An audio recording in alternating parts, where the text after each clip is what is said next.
Yan. Kain na tayo, mga friends. Okay, umpisa na tayo. Ito na siya. Meron tayong cherry tomatoes. Tatlong klaseng kamatis yung pinitas natin sa garden. Yan. Ganyan siya. Okay. Let's begin. Lagyan natin ng olive oil.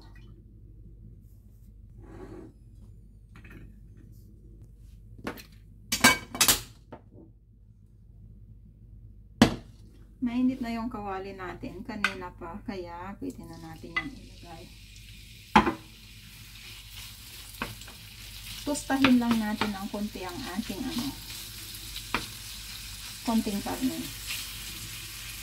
Okay, okay na tayo yan. Natusta na. Lagyan natin ang konting sibuyas, bawang. Kamatis. Hindi. Yes. Itong dilaw na kamatis.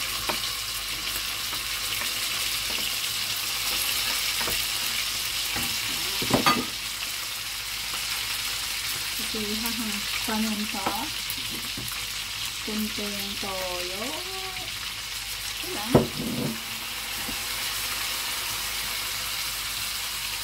yung garlic powder, yan, bago natin siya hangin para maglasa.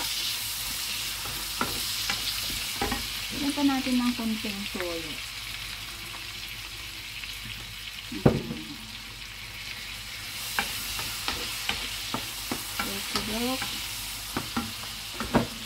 Now, let's hango-hango. Hindi natin siya lulutuin ng pirno.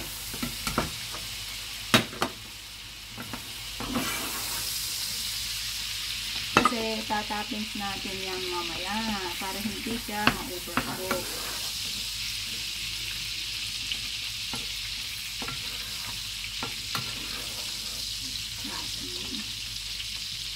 Para mas malasa.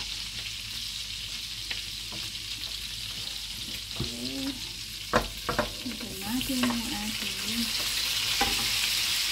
mamaya na yung sibuyas natin. Sangkot lang natin pa pang ating hipon.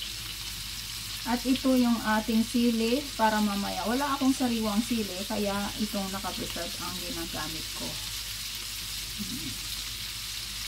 Oh, may suka yan kaya hugasan ko yung sili para maalis-alis yung kanyang suka.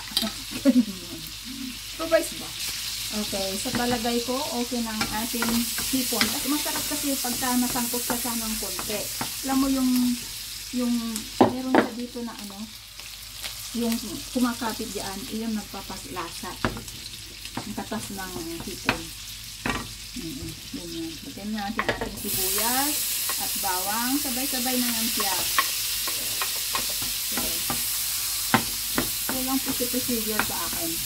Basta maluto. Sabay na yan sila. Ngayon, ilagay na rin natin.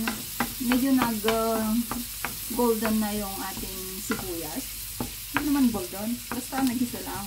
O, lagyan na naman natin ang ating kamatis ni Maria. Ngayon na yung ating sili.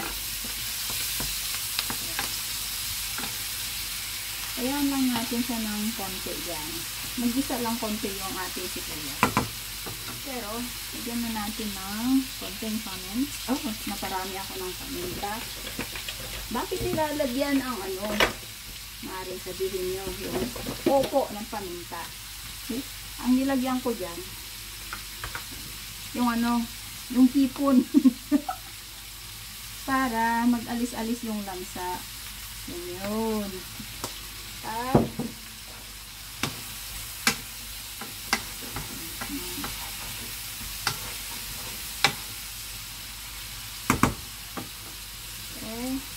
ilagay na natin ang ating samdamakmak na opong mabait na gulay. Yan. Sa dami ba naman yan? Sa dami yan. Huh?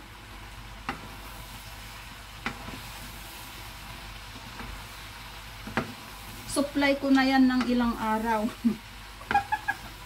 Diba? Isang lutuan na. Diba?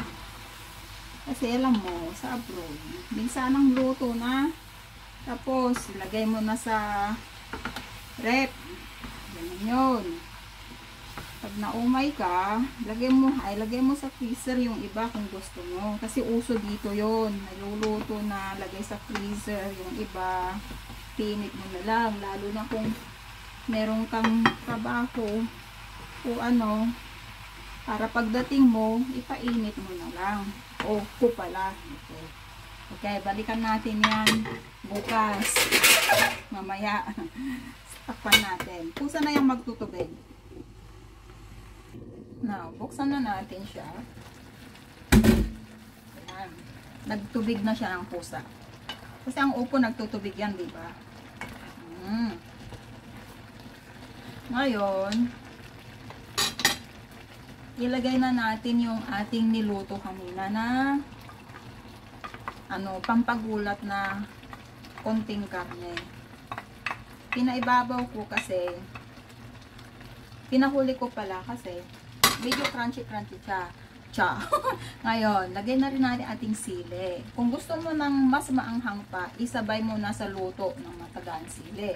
Pero kung ayaw mo na, kung gusto mong mild anghang lang, so, pahuli mo siya. Ganon yon. Kunting anghang, okay na. Pampagana na yon.